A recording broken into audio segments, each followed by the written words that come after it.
People, what up? What's good? Y'all see what's on the screen, man? Balance day, OTA day. We have a lot of cards to talk about. I like the selection that they made, man. Y'all see my guy Absorbing, man, in here. Wolfsbane, the tournament winner Ironheart, man. Professor X man himself. They chose a lot of sick cards, right? So we got a lot to talk about, man. But before we get started, make sure I hit that like button. Feel free to comment, subscribe as well. We are so close to 4K subs, so I greatly appreciate y'all for that. Let's get right into it, man. Go and grab your snacks, and let's see what we got. So Thanos and 3 stones. You know what? We gonna stay up top because I feel like I can see at least his changes a little bit better up here. So he no longer starts in your hand. Let's zoom in and look. Come on, computer. Don't lag out on me now. So he no longer starts in your hand. We just gonna talk about this first. Even though they put that as a red arrow, bro, I feel like that could be like a, like they use yellow for the reworks. I feel like it's situationally better and worse, because sometimes you want him in your deck so that you can pull your cheaper cards at the start of the game, but at the same time, right, like it makes Thanos decks a little bit less consistent, right? So I mean this could be a good or bad change. And of course we got the Space Stone, man. So now instead of drawing a random card, you draw him and nothing can stop you playing him. So they still kept the ability the same. But it's tough because if you actually have him in your hand, then I'm just gonna assume that you just get the 3 points of power, which is pretty good off a 1-cost card. Time Stone, they reverted that ability back to what it was, and in the Reality Stone, they just gave that 1 point of power. So overall, I think these changes are I think they're alright. I really, my opinion, man, they should just kind of leave Thanos alone, bro. I got his I got Thanos as the card pulled up on this screen, man. I feel like, bro, these are all the times they've updated him, nerfed him, buffed him, and this doesn't account for all the changes that they made to the stones over the couple years the game has been out. Man, I feel like we never, they buff him so many times, they nerf him so many times. Like I just feel like you could just let bro be. You know what I'm saying? I just feel like they could let him be. Like I said, I think the changes are alright. I don't think anything is too crazy, right? Like Thanos decks are still going to be as strong as they were every single version, even though we most often see like some with Strange Supreme or Thanos Tech nowadays. Like Thanos Zoo gets a little bit better, Thanos Ongoing gets a little bit better, the Destroy version gets a little bit better, right? So, and of course, I guess your Arisham or whatever, Thanos Arisham, Dormammu Agamotto, you just spamming spells that got a little bit better too. But yeah, man, I that's just my opinion, bro. They just gotta let bro be.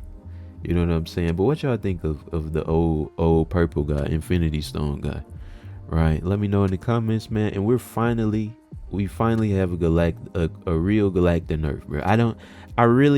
I've been telling y'all this, bro. I don't know why she was at +3 for as long as she was, bro. It's so easy to cheat her out, and she, like, her buffs are +3 is drastic, right? Like, obviously, man, everybody done seen Brood, Sebastian, even Scarlet Spider, stuff like Lasher, stuff like even Black Panther, right, could get really out of hand off that +3. I think +2 makes a lot more sense. And then they went ahead and buffed her back up to 4 or 6. So I mean, she's still gonna be very solid, y'all. I was very surprised that she stayed this way for the longest. So this is, in my opinion, how she should be. I even think that she could stay at 4 or 5, but we gonna see, man. But yeah, man, I'm actually happy about this Galactic change, believe it or not, man. What y'all think about this stuff? All right, but up next, man, the Red Guardian. So they just went ahead and took away 1 power from him. That makes sense. I mean, he's pretty much the strongest tech card we have. I mean, you could argue him or Shang, but if we look at even amongst all the 3-cost guys, I think I got him pulled up. Come on, computer. Don't lag out on me. Right? If we look at all these 3-cost tech cards, man, Let's see what we got. Y'all, this stuff is lagging. Right, Rogue is 3-2. Luke Cage is 3-2. I know Cosmo obviously gonna be some. There go you. Mobius is 3-3. You know, Killmonger, Juggernaut, Negasonic. Like everybody's around that 3-2, 3-3 range. And Red Guardian, if you really think about it, is 3-5. So 3-4. I mean, that's fair to me. Even if they bring him down to 3-1, I mean, he would work with Ravonna at that point, so that could be a little bit more dangerous. But I even think a 3-1 Red Guardian power wise is fine, bro. Cause I mean, there's so many cards that only he can shut down, right? And then your opponent just loses. You know what I mean? So this is fairer to me. This is fair to me.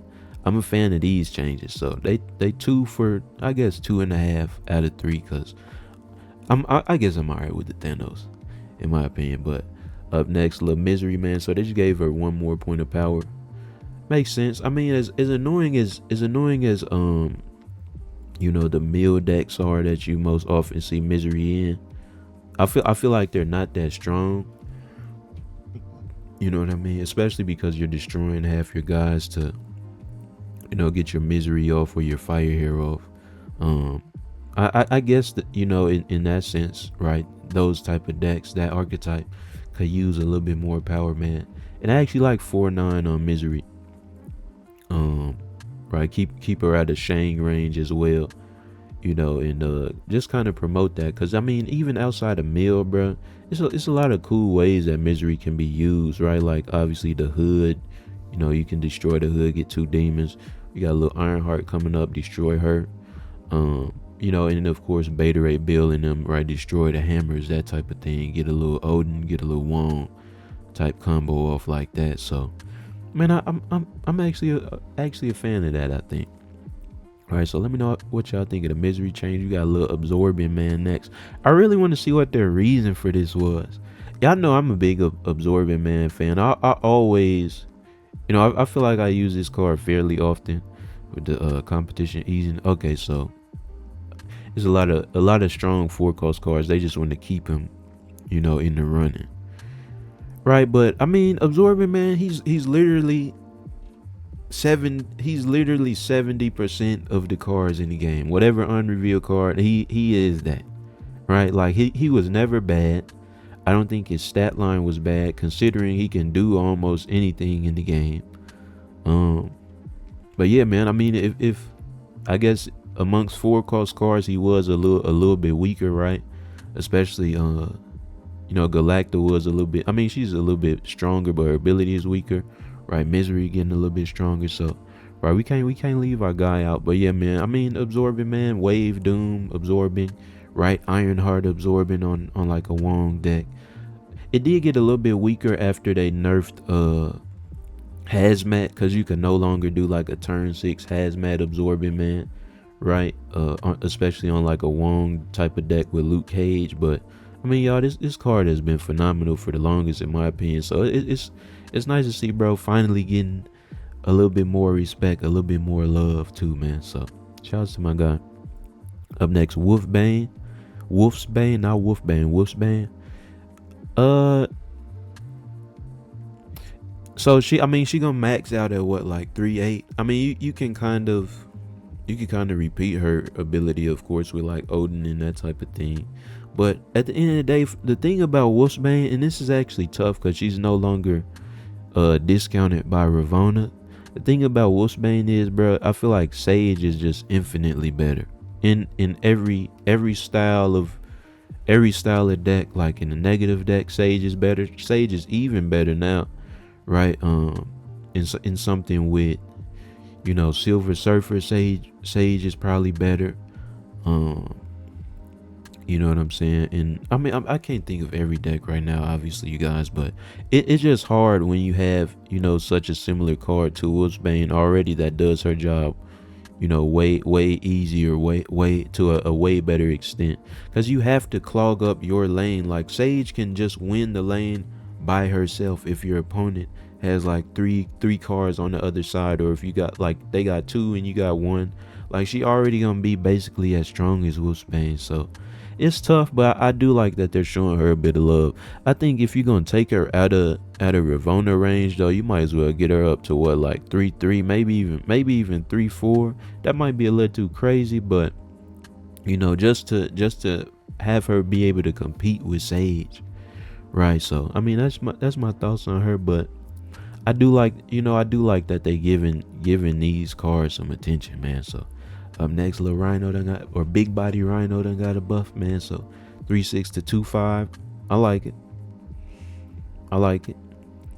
I mean, I like him in a Rhino is, I mean, he's obviously not that common, but nowadays I like him in the zoo deck. I like him with Patriot, right? So in anything with Strange Supreme, of course, you get that free little rock. So I think Rhino was already in a decent spot at 3-6, right? Potentially 3-8, depending on the way you use the rock. But now what is he, 2-7? So that's even better, right? So hopefully bro finds his spot as well, man. I really like this change, bro. I really like this. Up next though, Tao Mandala. So they just discounted it a little bit. I mean, it was, it's crazy, bro. I feel like I never saw the ancient one. Like I literally only saw her in the few games I played of what's that one game?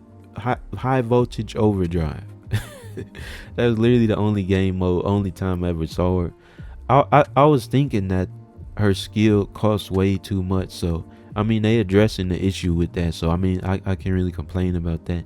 Especially right if you get Quinjet, get it down to 1. So you're gonna be able to use her way easier now. So it's pretty good, man. Y'all, I really don't have that many complaints. Like I feel like I'm saying a lot of the similar stuff for how I feel about these cards, but I think the developers did a great job balance wise. Obviously y'all know it's problems beyond the balancing in this game, right? Like monetization and all that type of thing. It's kind of annoying and frustrating to deal with, especially lately. But as far as the game, the way the game is balanced, I think they've been doing a pretty good job lately. I mean, we still got like Surge and that type of stuff, but especially in this patch, bro, I literally have nothing bad to say. Right? Well, up next, man, we got the tournament winner, Miss Ironheart. So I mean, it's still +6, right? I'm gonna just scroll down there and see if they said anything interesting about it. It's still +6. So Savvy Readers, Galacta is blocking. So they're just trying to differentiate her from Galacta, it seems. I mean, it's still +6, and I guess it's situationally better or worse. Like if you got 2 cards on the field, she's better, right?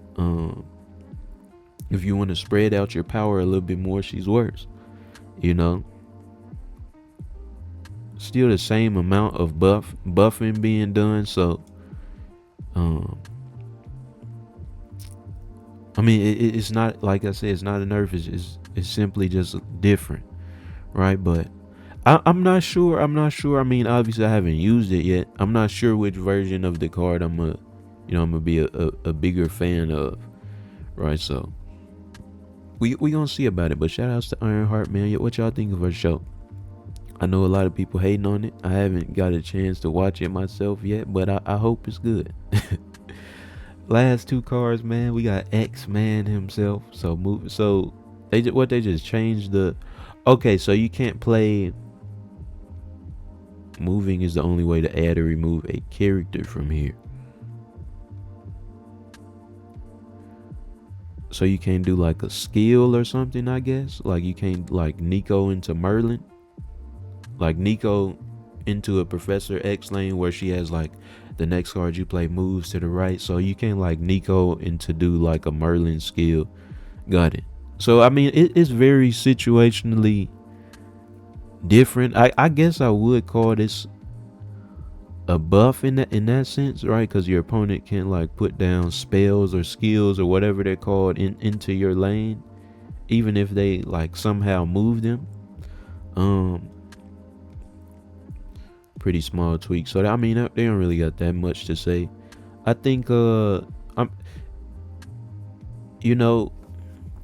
I don't even think lockdown decks are that bad nowadays, bro. Like Storm X, especially with Surge being able to discount everybody, and of course War Machine is really good. Infinite is as strong as he is, and Ebony Maw, right? Claw Maw. You do that on the last turn, right, to fill up that Professor X lane. I just feel like at 5 cost though, it's still gonna be a little bit hard to get players to use him because he's out of Ravonna range, so you can't even discount him to 4. But then if you actually do change his real cost to 4 cost, then he gets a little bit out of control in that sense, because you can Zabu into him, you can Psylocke Surge into him, right, as you already can for a billion other cards, and that just kind of gets annoying. But it's weird, like, does he have to be 5 costs? Or if he's gonna be 5 costs, can he get like a little bit more power to make Lockdown a little bit more appealing to play? Like I said, I already think it's a viable strategy, but like, just to kind of bring him, I guess, give more players a reason to use him. I don't know, y'all, but I actually like this little change right here. So shout outs to Charles Xavier, man. And last but not least, bro, we got the big dog, big Lockjaw, big dog, fat dog. So they would activate. So after you play your next card here, swap it with the card in your deck. It's interesting, y'all, because Lockjaw, I mean, this was basically 2 years ago at this point, but Lockjaw was one of the strongest cards in the game, right? Like many versions of Thanos ago, many cards earlier, like before a lot of cards are in the game, bro. Like the Lockjaw Thanos stuff was literally one of the best things you can do. But now I just feel like it's a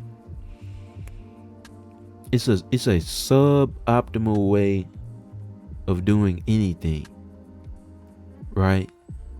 Like even if you're running Beta Ray build and Thor, like at what point are you going to play Lockjaw, right? Because 3 is Thor's turn, 4 is Beta's turn, 5 has to be Jane's turn. I guess you could do turn 6 Lockjaw hammers and then try to get your little roulette going, but you can make that more consistent by like either using Wong in his place, Odin in his place. I mean, sure, there's even outside of Thor Beta, right? Like there's Pixie stuff you can do, I guess. I mean, there's many other strategies where you want to cheat somebody out, but I just feel like it's not, whatever way you want to fit him in, it's not worth it. And I actually think that I actually think I like this a little bit better, right? Because you can choose when you want the randomness to start, right? And it's only going to happen one time, which is a little bit worse, but turn end of the game, man, if you happen to have like a little 1 cost card in your hand, play your 5 costs, right? Get one of your big guys out, and then you got something, so I'm a fan pretty much of every single change they made, you guys. Outside of this, like I said, I feel like maybe he could just be left alone, but nothing here is crazy or unbalanced or unfair in my opinion. And yeah, man, I mean, that's pretty much my opinion on this patch. Like I said, man, I got no complaints. I can't really, I'm not afraid to be negative, you know what I'm saying? But I really can't think of anything that's bad, basically. So, I mean, that's gonna be it, y'all. Let me know what y'all think. Hope y'all enjoyed. As always, feel free to like, comment, and subscribe, man. We're on the road to 4K. I appreciate y'all for watching, and I'll see y'all next time.